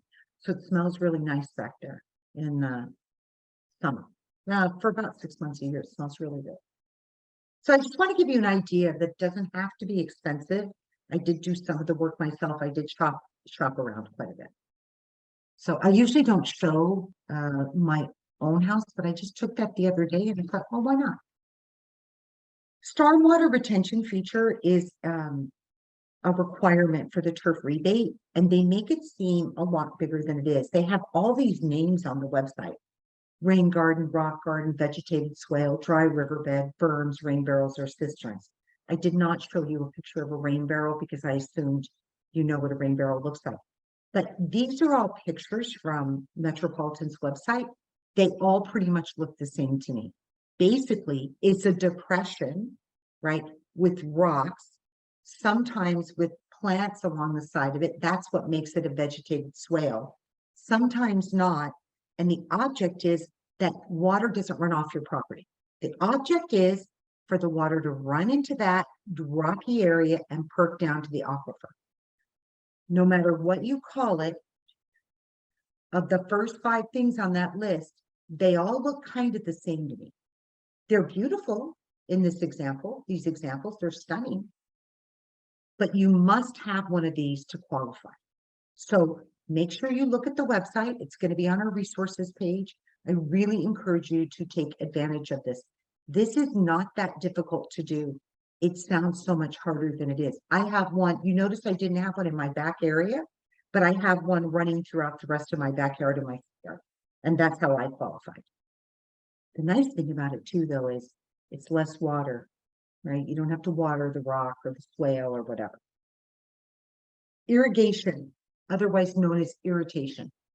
I'm going to reach back here. Yeah, I wanted to make sure I have all my little stuff. Any questions so far?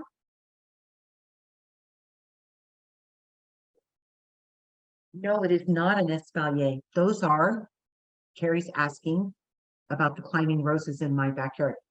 Those are climbing roses on the block wall. I took some screws and screwed them into the block wall.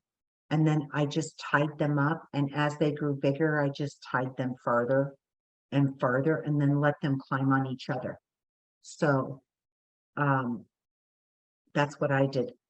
Lemongrass. Cassandra, I am unfamiliar with lemongrass.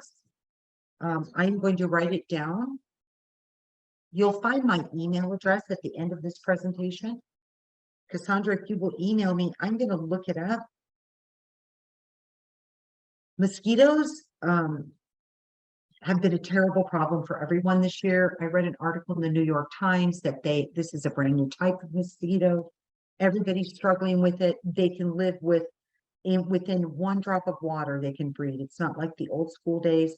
By the way, in my fountains, the water is running still. I either add a little hydrogen peroxide to them, which kills the algae, or I add a little bit of bleach to make sure I have no mosquitoes. But They, they're terrible. They were terrible this year. So I sympathize. When I got to where when I was working in the yard, I would just spray down my ankles because they seem to be ankle biters. Okay. Okay. Yes, a little peroxide, little hydrogen peroxide dumped in your fountain. I do it at night because I don't know if it's effect on the birds and the birds are sleeping then. A little peroxide into the fountain will kill out all the algae. And I always, not at the same time, add a tiny bit of bleach just to make sure I'm not breeding mosquitoes. But it didn't seem to help me this year. I had so much problems with mosquitoes this year. So let's go on to irrigation, or otherwise known as irritation. Here's your key points to irrigation, and people always get landscape companies get this wrong. The plants drive the irrigation doesn't drive the plants. You should put your plants out and they should match the irrigation to where you put your plants out. They don't lay the irrigation first and then you plant around it, because nobody walks in your yard and says, wow, fantastic irrigation system. No, the plants are the drivers on this. You have three choices: hand, spray, or drip. That's all you've got. No matter which one you choose, water management is a critical part of this. Okay, even if you're a hand waterer, and poor watering practices are a terrible, terrible safety hazard. Look at that tree on the left. I've got something I want to show you. This happens, the problem you see on the left picture happens because trees are planted inside a turf area. They should never be planted there in the first place, but maybe that's the way your yard is, you didn't do it. What happens is people irrigate the grass, and they irrigate it to keep the grass alive and healthy, as they should, but that does nothing for the tree. The tree then mimics grass and it keeps its roots toward the top and its super shallow root system. And then when it becomes rainy or windy, the tree knocks over because it never developed deep roots. So I think partially an anecdote to this is this tree spike. I'm going to do like this so you can see the whole thing. This is a big tree spike. This is, I think, a 2-foot tree spike, 24 inches, but they do sell them in 36 inches. And what you do is you pound it into the soil in this tippy top, and you can't really, oh, there now you can see it. See those little holes? Well, those holes are covered with mesh, okay? So I'm going to run it all the way down so you can see. You don't have to get this brand, although they sell this brand at Home Depot. You don't have to, because there's other brands. See, there's the hole. You pound this in the ground as deep as it'll go. If I were you and you had a bigger tree, I'd get 3 or 4 of them and I'd pound them in the canopy of the tree, right? You want to water trees to the canopy, not toward the trunk.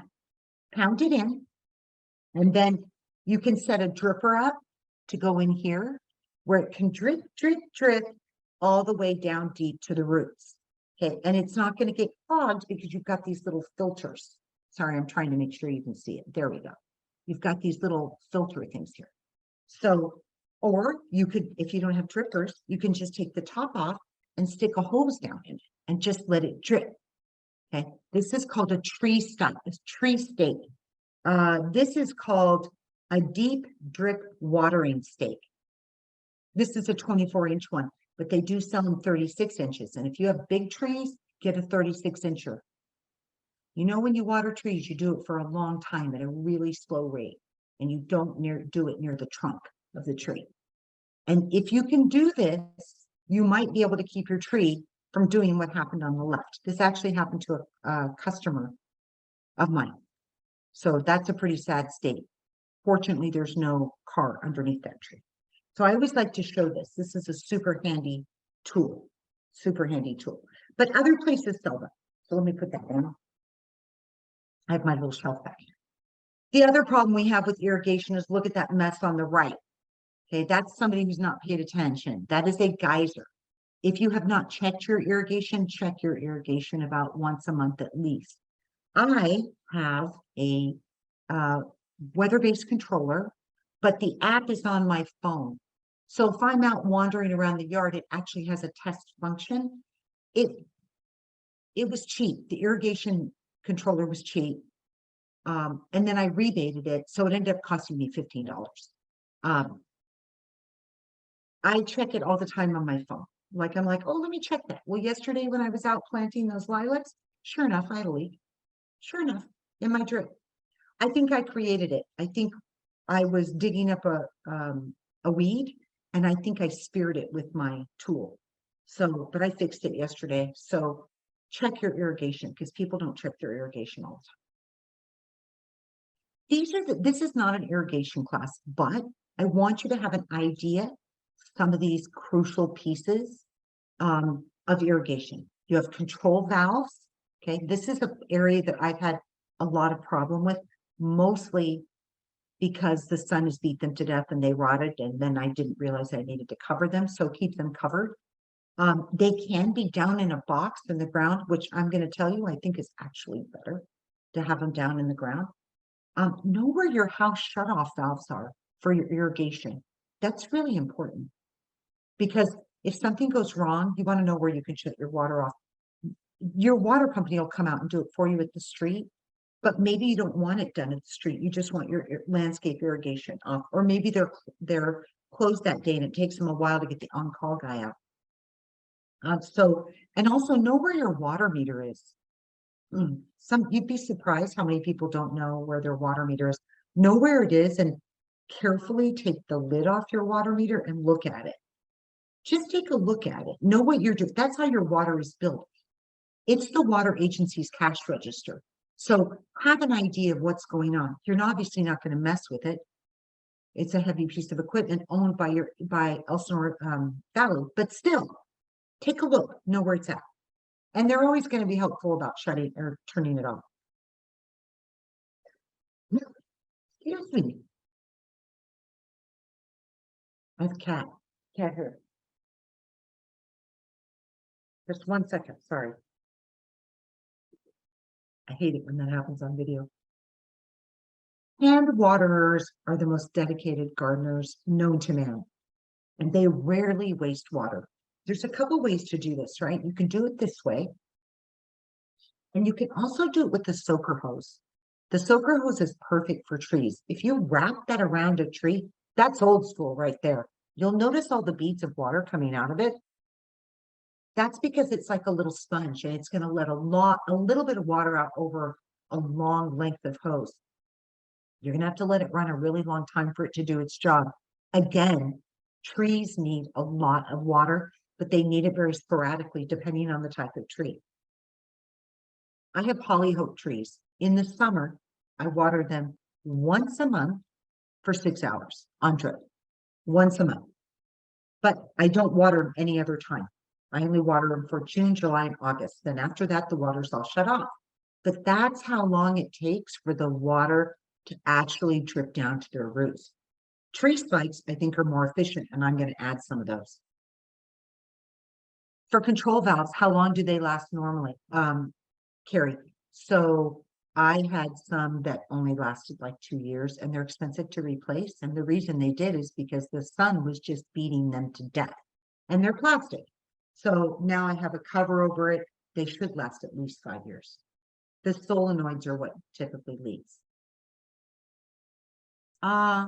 We don't have a shutoff valve. I wonder if we could ask EVMWD to install one for us. I'm not sure. I'm going to let Haley answer that question. Okay, I'm not sure. Now, the other thing I want to call your attention to is the little hose minder. I have one. I use it all the time. I have some non-drought tolerant plants, well, non-native plants, planted in a bed that there's no irrigation available to it. I can't get irrigation to it unless I really want to spend a lot of money, which I don't. So I use a drip, right? I use a little spray nozzle at the end, or a little old school sprinkler, but I was forgetting it. So I also have one of the things that you see on the right-hand side of the screen. This is a hose minder, okay? And I use it, and I set it to the proper time, how long I want it to be on, and then it automatically turns off, okay? So if you don't have one of these, they're very low cost, under $10, I think. And I have one on each hose bib so that I can use it, right? I can use it as I need it and not forget to turn the water off, because I do too. You know, you're not the only one who forgets to turn the water off. I do too. Great, great item to have. Yes, it acts like a timer. I'm sorry, I wasn't so clear about that, right? I didn't want to start it because it makes it tick. I don't know if you can hear that, but it's ticking, right? So in this case, I just set it for, what did I set it for? 10 minutes, less than 10 minutes. So if I turned my hose on, set it, it was connected here, okay? And I had my other connection here, okay? And I turned it on and I was dripping from the hose. In 10 minutes, it would shut off and the water would shut off. So yeah, it's a timer. They sell them everywhere. You can get them online at Amazon. You can get them online at Walmart. You can get them at your big box stores. Oh, I love a Mexican bird of paradise. They always flower and I don't water them that much, nor have I, no, I don't have irrigation either. Yeah, Mexican bird of paradise is a fantastic plant. Cassandra, that's funny. That's cute. Thanks, Cassandra. Mexican bird of paradise is a spectacular, beautiful, ferny, lovely plant. And that's part of the issue I have with when I do these presentations, because there are really so many plants available. I'm a plant person, I really enjoy it, but I can't possibly do a class and include all of them. And Mexican bird of paradise is one I kind of forgot about, and it's a spectacular plant. I agree with you 100% on that. So let's talk about spray irrigation, right? So there's traditional head, which you see on the left. It's a solid stream of water. It puts it up in a spray pattern. It loses an enormous amount of water to evaporation. It goes straight up to the atmosphere, and it uses about 75 gallons per head an hour. It's a lot of water. This is why irrigation is so critical to your success to be a successful water manager. Now there are newer sprinklers. So if you have grass and you want to keep some of it for whatever reason, it's your business, right? You might want to switch to these newer irrigation heads that are rotating, like you see pictured on the right. It is a slower stream of water. It puts out a bigger drop, which is less prone to evaporation. It's much more efficient because it only uses about 30 gallons an hour per head. So irrigation companies spend so much money trying to manufacture the best irrigation system, you have no idea. And it's these more recent droughts that have driven the innovation to make sprinklers like you're seeing on the right. They really do a much better job, and they have good distribution uniformity. That's a measurement that we use. And what that means is that the drop of water that is closest to the sprayer, right, is the same size as the drop of water that's out 20 feet. It's the same size. So that the grass at 20 feet gets the same amount of water as the one close to the sprayer. That's very important for the health of your grass. It's very important for water management. They've done a fantastic job. Any of the major companies, Toro, Ewing, Rainbird, there's so many of them. They all have produced these amazing different spray heads. So that if you're going to keep grass, and some of you probably will, or you can't convert it all at one time, you need to take a look at switching your spray heads. But what you want to do is switch them all the same. Like, they don't work very well. They're not good friends working well together, right? So if you go Toro, go all Toro. If you go Ewing, go all Ewing. Same with Rainbird, go all the same. Before I go on to that point-to-point drip, go to an irrigation supply house. Do nothing wrong with big box stores. I shop there all the time. I'm sure I'll go to one today because I do. But if you go to an irrigation supply house, you're going to find that the products are a lot less expensive and a lot better quality. So when irrigation manufacturers produce product, they produce two different types. one for the big box stores and one for irrigation supply houses, which typically sell to contractors or homeowners who go in. I was always very intimidated by this. I don't know if it's because I'm a girl, I didn't know much about irrigation, whatever. That should, and I've started going frequently, and you know what? Nobody's ever done anything but been helpful. I got over the intimidation factor very quickly. They will help you set up your irrigation. They will sell you a better supply. It is a lot less expensive, so much less expensive. And the product quality is much better. I redid all the irrigation in my entire landscape for under $200 by going to myself, which is weird. It's drip is not that hard. I think drip, because for one thing, I don't have to dig holes. So I got it all at an irrigation supply house, and they helped me do it. So don't be afraid of that. All right, let's go on with irrigation. So there's two kinds of drip irrigation. Drip versus soaker. Drip and soaker are similar, but I think drip is better. I think drip is better. And there's two kinds. I want to check my time. Okay, we've only got like 15 minutes, but we're almost done. Let me see what slide I'm on. I think we're almost. There's two kinds of irrigation. Drip irrigation. There's what's called inline irrigation. Okay, and I'm going to put this real close because I want you to see the blue stripe. Can you see the blue stripe? No, because of the light. Maybe now you can. Here, okay, there's the blue stripe. Okay, so this irrigate, do you see where right there by my chin? There's a little indentation. Okay, this is inline irrigation. It has the drippers built into it. It almost always has a blue stripe down the side of it. So it has a dripper built in every 12 inches. Okay, see where my two thumbs are? That's where the drippers are.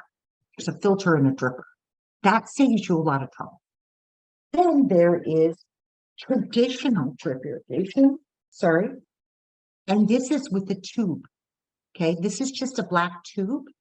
And then you add these other components that you're seeing onto this, and you do it by, sorry, there's a little gadget, right? This little gadget, and it makes a hole in it.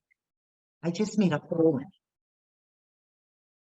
Well, of course I can't see it because now my, oh, there it is. Oh, that's not it. I'm gonna knock over my coffee for sure. There we go.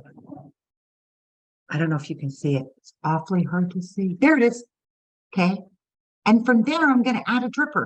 And so the good thing about this is that I can add the dripper wherever I want. It's not already pre-done. The good thing about this is that you have to really monitor your water usage and make sure you have enough water going to your plants. I have both. I have both point to point, which is what this is called because you're going from one point to another point. And I have inline. I have both. So it depends. If you have inline, you're going to have more weeds, okay, because you have more drippers. If you have point to point, it's going to take you a little bit longer to set up. Point to point is cheaper. It's a little bit, it's a little bit more flexible. Inline's a little bit easier. And you'll find that most landscapers want to use inline because it's easier. These are the different drip heads that we've got. So you need to do an irrigation system check, right? So watch your system run, watch it. We already talked about that. We talked a little bit about distribution uniformity or spray uniformity. You want to make sure that equal amounts of water are getting to different parts of your grass. That's really important. Grow your grass tall. Don't scalp your grass, okay? Grass wants to be 3 to 4 inches tall. Each individual blade of grass is a plant. It's not a plant. It's millions of little plants.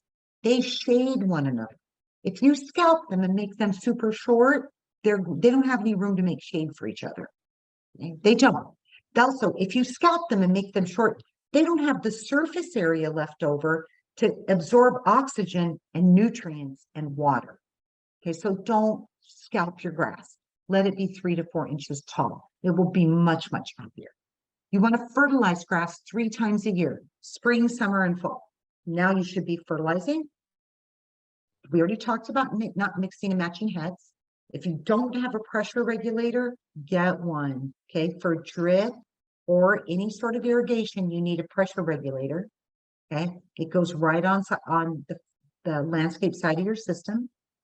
You should flush your drip system about once a year. I am terrible about doing that. Mine gets done about every year and a half. And check for chewed bubblers, right? If you have a lot of critters, I have every kind of critter in my area. I've never had this problem, but I've heard from customers that other animals occasionally will chew on the bubblers. Most of my stuff is buried underground. So like under mulch. We talked about the differences between point to point and inline, but here's an actual illustration of what inline looks like versus point to point. Okay. So do you see the top picture, the inline, where they don't have plants and yet they're still watering? See, this is why I don't like inline, especially in a grid pattern, because you're never going to plant plants in a grid pattern, right? I do have inline, but it's in a serpentine pattern. It goes to where the plants are. It's not some nice little tidy grid because we don't plant that way.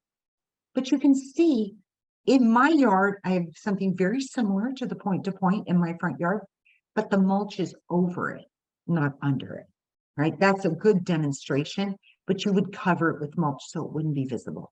But it actually is very, very effective. Irrigation controllers, I did tell you about my irrigation controller already. Mine doesn't have a rain sensor on it, but that's because I have a large cell phone tower that transmits that information to my controller on an hourly basis. So it doesn't need a rain sensor, again, for the win, technology for the win. Mine uses Wi-Fi. It's the handiest thing ever. The only reason I haven't mentioned the name of it is because there are so many of them out there that are good. I don't want to give kudos to one over the other, but it will adjust it accordingly. That does not mean I don't manage my own water, right? It does not mean that I don't take a look at it. Sometimes, well, yesterday, I noticed that there was a plant that really was looking puny. Sure enough, that was the plant on the other side of the leak I told you about. So I had to fix the irrigation. I mean, there's no way for the controller to let me know that that's going on. You still have to manage your own water. If you walk out of this class with no other information but mulching, my job is done. That is the single most important thing you can do is mulch. Now, I don't care what kind of mulch you use, whether you use rock or straw or forest floor, which is the brown mulch on the left. That happens to be what I use, but I use it for a variety of reasons. It will reduce your weeds and it immediately reduces the need for water. So even if you still have grass, but you have shrub beds with bare dirt, if you convert those to drip and you put down 2 to 3 inches of mulch, you can reduce your water by 50% that day.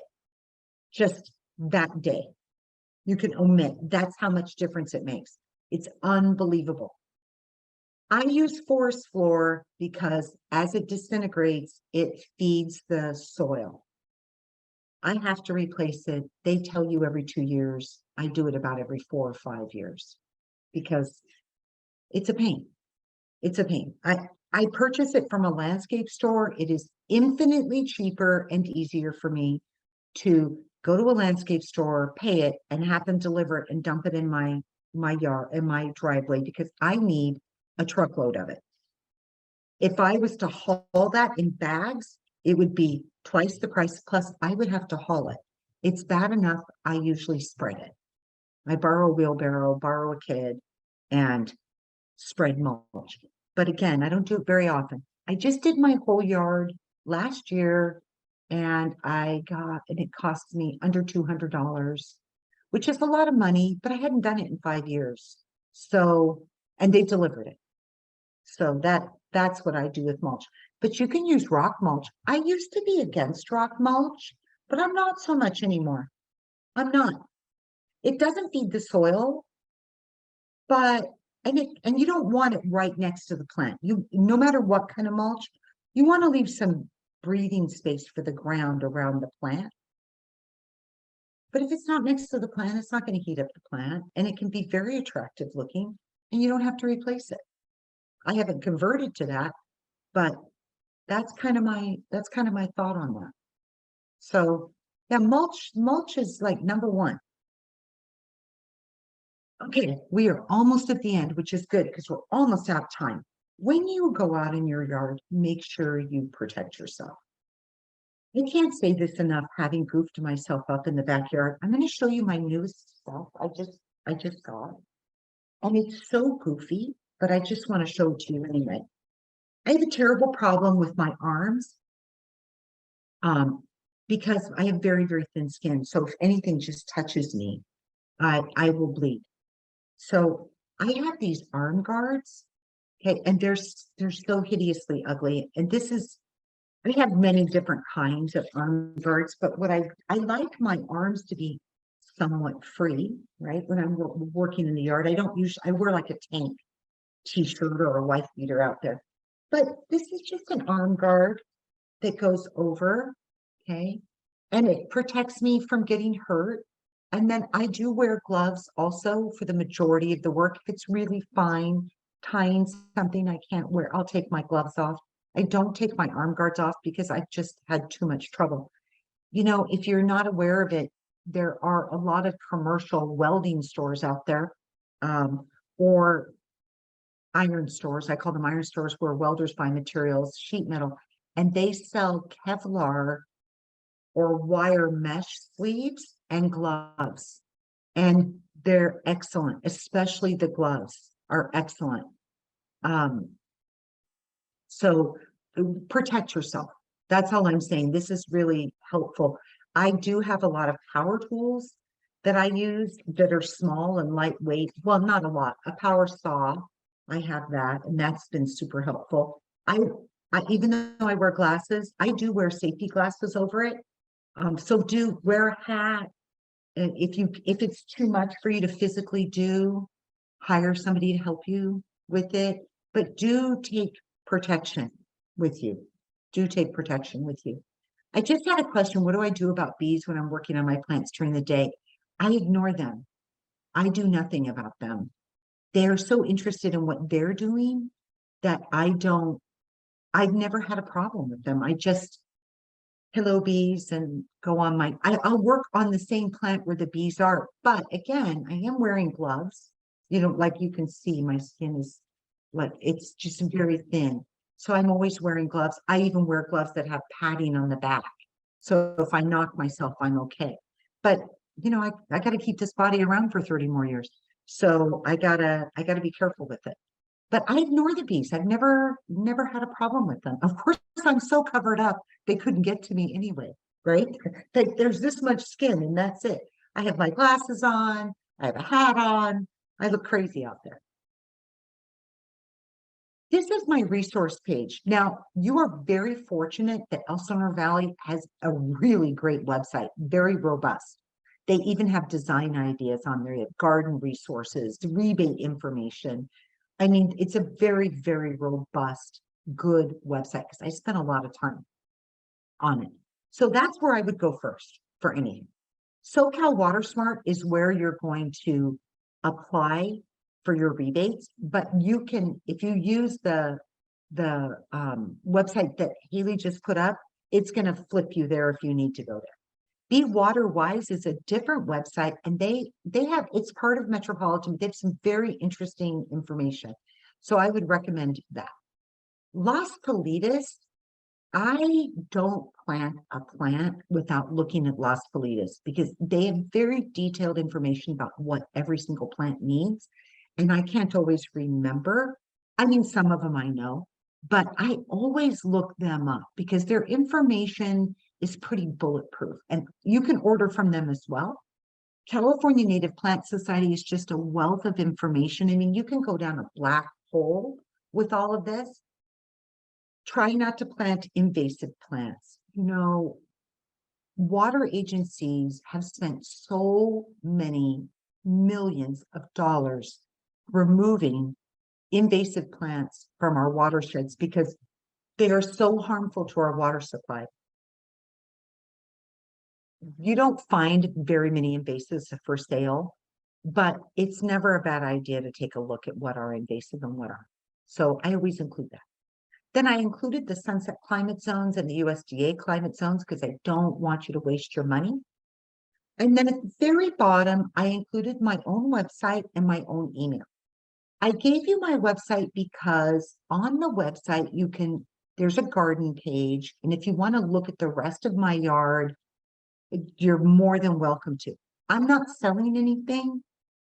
So that's not the point of it at all. And I don't want you to get that impression.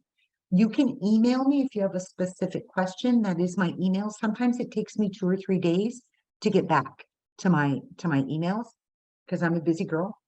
But yeah, you can go on the website and just look around if you're interested. You can email me if you have a question, and I'll get back to you as soon as I can. And look at that. Within 2 minutes, I'm feeling good about that. I'm going to say have a wonderful afternoon. Happy planting, happy fall to everybody. I wish you all the best Thanksgiving possible. And keep calm and love water. Thank you very much, you guys. I hope to hear from you. All right. Thank you so much, Allison. And thank you everyone so very much for holding on with us to the very end. We really appreciate it. As I mentioned earlier, this class is recorded, so it will be available starting the beginning of next week if you want to go back and recap it. Of course, Allison is just a wealth of knowledge, so she has her email provided if you need it. Of course, I'm always here to support you as well. I know a few of you I will be following up with on Monday, but if you guys ever need anything, please feel free to let us know, and we look forward to seeing you all, hopefully again in person soon, but look forward to seeing you whether it's virtually or in person at additional workshops. So thank you. Don't forget, tomorrow we fall back, so we actually gain an extra hour. And again, just have a great weekend, everyone.